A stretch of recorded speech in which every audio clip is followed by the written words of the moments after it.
Yes, Red Zone TV kwoli webale kubanga okyagoberera yonna gy'osinzira okubanga gy'otulabira kyokola kya mutawana nnyo gwatambula naffe ku mukutu ogwa Red Zone TV naawe atannaba kubanga osubscribinga nga bulijjo anyongera okubeera nga nkujjukiza nti kkirira wansi awo olaba ekigambo subscribe kikwateko kwata ku kade aka notification kakuyambako okubeera nga kakujjukiza n'otamisinga ate nsonga yonna ku mukutu ogwa Red Zone TV. Kakati ekifaananyi ky'olabawo ku screen yo oyo musajja munnakibiina ekya National Unity Platform ono nga bamuyita James Semanobe. Ono yawambibwa mwezi ogwo guwedde amawulire wagalaba naddala gwe abadde atambulira ku mukutu gwaffe ogwa Red Zone TV twakuwa amawulire ago nga bannankyukakyuka bannakibiina ekya National Unity Platform abazze bawambibwa nga waliwo n'abalala era abagenze bagattibwako gwe abadde nga atugoberera ebbanga lyonna kakasanga bino si bipya era obadde obimanyi. Kakati omukulu oyo yawambibwa ennaku z'omwezi zalinga 16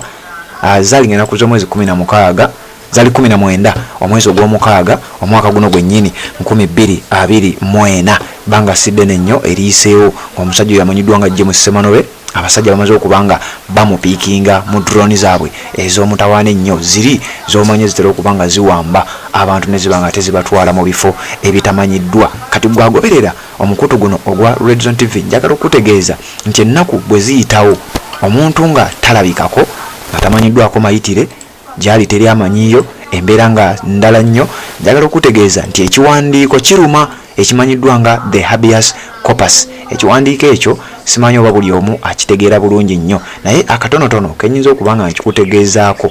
Habeas corpus kyekiwandiiko nga bw'okirabaawo, it is an order to bring a jailed person before a judge or court to find out if that person should really be in jail.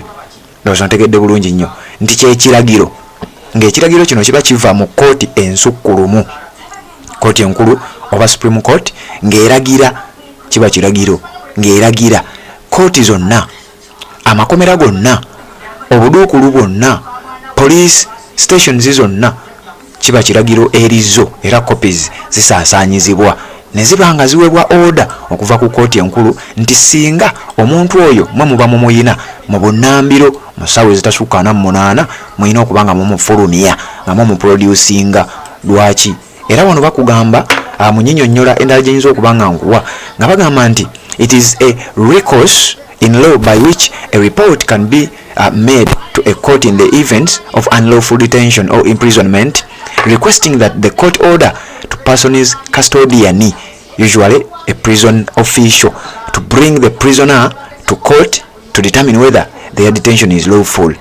Nti singa omusajja oyo akwatibwa nga olabye James Semanobe nti yakwatibwa oba yabuzibwawo teri amanyiddwa tamanyiddwako mayitirege, njagala okutegeeza nti okusinziira ku kiwandiiko kya habeas corpus ekiragiro kino nga kiragira amakomera gonna nga bwe nkugambye gabeere nga gafulumya omuntu oyo singa essaawa ezo kooti z'ebeewandiisa oba essaawa 48 z'ebeewadde mu kiragiro ekyo kya habeas corpus singa ziyitako omuntu oyo temunnamuproducinga, kitegeeza bagenda kuwa olukusa ebitongole ebisobola oba n'abantu sekino tugeza aba NUP babawo olukusa olunoonya singa omuntu oyo asangibwa mu kaduukuluko oba mu police post emu nga yakwekeddwawo ng'ate ekiragiro kyayise ndowooza osobola okitegeera biba birala. Kakati omusajja oyo amanyiddwa nga James Semanobe munnakibiina ekya National Unity Platform eyawambibwa oba eyabuzibwawo ng'ennaku z'omwezi 19 mwezi gwa mukaaga ogwo guwedde 2024, njagala okutegeeza nti tannaba kubanga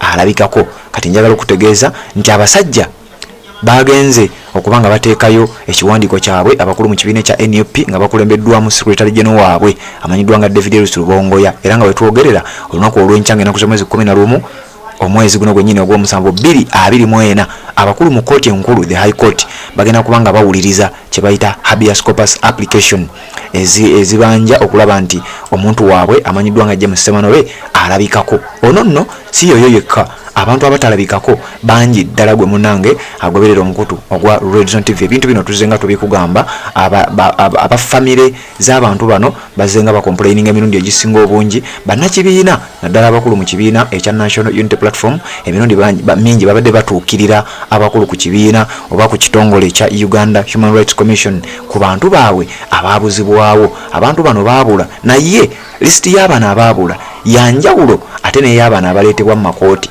kubanga ebintu bino abantu abamu bamanyi bi confusing. Ekibiina kya National Unity Platform kirina kategori z'abantu wano wammanga.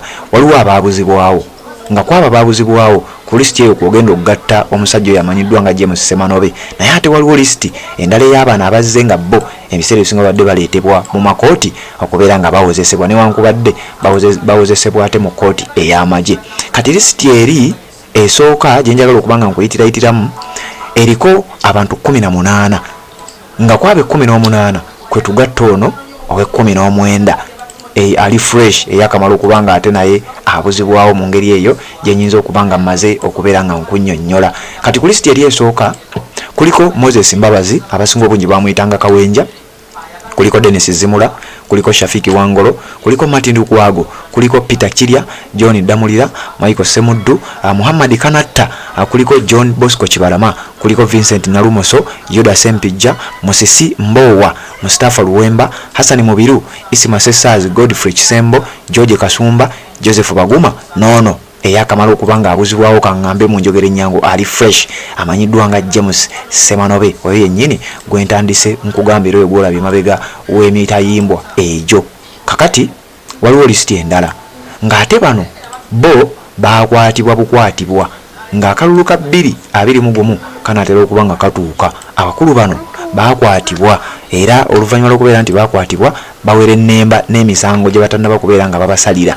Newe twogerera kati bali mu myaka 3 n'okusoba tebababuliranga kiki bavunaanya. Njagala okutegeeza nti listi eno eriko abantu 28 wabula nga abantu 28 abo bakulemberwa Olivia Lutaya, kuliko Sekitoliko Yasini Machete, kuliko Robert Rugumayo, kuliko Muhedini Kakoza, kuliko abantu bangi nnyo abali ku listi eyo ey'abantu 18 abo bali makomera era yanjawulo kweri eyaba John Bosco Kibalama. Kati kuyaba John Bosco Kibalama wetwogerera mbudde buno kwogatta ono amanyiddwa nga James Semanobe eyawambibwa okuviira ddala mu bitundu eby'Nakaseke zalinga ennaku z'omwezi 19 omwezi gwennyini ogw'omukaaga ogwo guwedde omwaka guno gwennyini ogwa 2024 gwe munnange agoberera omukutu ogwa Red Zone TV. Kkiriza tubeere nga ate tuwuliziganya mu updates eziddako.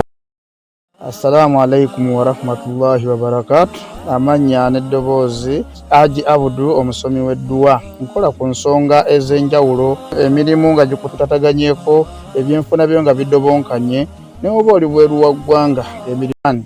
Allah ajja kusaasira, ajja kwanukula. Allah ajja kusaasira, ajja kwanukula. Kuba ku namba yange y'essimu 0752 44 71 56 ne ku WhatsApp kwendi mpereza obubaka sobole okuyamba. Assalamu alaikum wa rahmatullahi wa barakatuh.